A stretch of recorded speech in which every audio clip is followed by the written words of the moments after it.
Hello everybody and welcome. In this video I'm going to show you how to turn on your headphones SteelSeries Arctis free.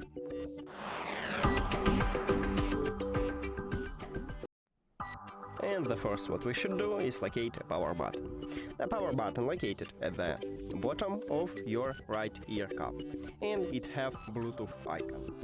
To turn on your headphones, you need to press and hold this power button until the LED light starts glowing. So press and hold.